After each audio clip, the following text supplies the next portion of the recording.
Isang makasaysayang araw ng pagkilala at panunumpa sa bayan ang nasaksihan sa buong Philippine National Police ngayong araw, Hulyo 29.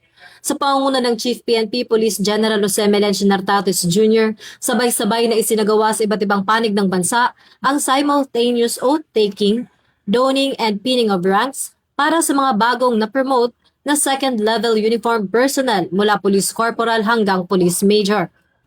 Sa PNP Multipurpose Center sa National Headquarters Camp Brigadier General Rafael T. Crame, Quezon City, buong karangalang humarap ang mga na-promote na pulis upang opisyal na tanggapin ang panibagong antas ng kanilang tungkulin, isang pagkilalang bunga ng kanilang kahusayan, disiplina at patuloy na paglilingkod sa mamamayang Pilipino. Kaisa sa pambansang gawain ito, nagkaroon din ng programa ang Police Community Affairs and Development Group o PCAG bilang pagkilala sa dedikasyon, sipag at mahusay na paglilingkod ng 6 na na-promote na tauhan nito sa audio-visual room ng PCAG Museum. Pinangunahan ni Police Brigadier General Vina H. Guzman, ang direktor ng PCAG, ang panunumpa at formal na paggawad ng bagong ranggo sa mga na-promote na tauhan. Sa kanyang mensahe, binigyang diin ni Police Brigadier General Guzman na ang pagkaka-promote ay hindi lamang pagkilala sa mga nagawa ng isang pulis, kundi panibagong hamon upang lalo pang pagbutihin ang pagganap sa tungkulin. Para sa 6 na na-promote na tauhan, ang kanilang bagong ranggo ay bunga ng mga taong inilaan sa serbisyo, mga sakripisyong pinagdaanan at suporta ng kanilang mga pamilya, kasamahan at mga pinunong nagsilbing gabay sa kanilang propesyon. I hope everyone would look at these promotees as a motivation, as an inspiration to continue your work. Magkakaiba tayo ng tasking. Magkakaiba yung binigay sa atin. Minsan iniisip nyo, bakit ba ito na lang ng ito? Bakit ako na lang ng ako? Diba? While you're doing it paulit-ulit, ano nangyayari? You gain mastery of the things that you do. Diba? If you're good at one thing, then show it.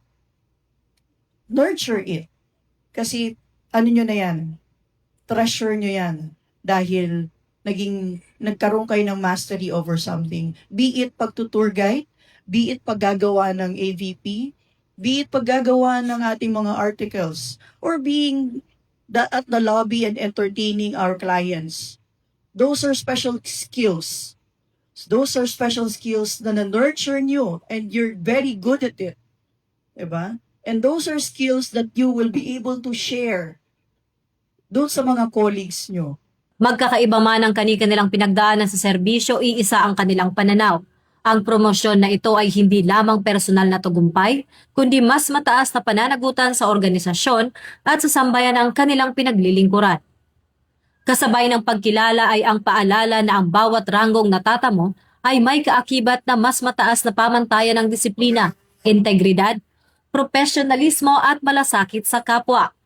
Para sa mga bagong na-promote na tauhan ng PCAG, ang araw na ito ay hindi lamang pagtatapos ng kanilang paghihintay sa promosyon.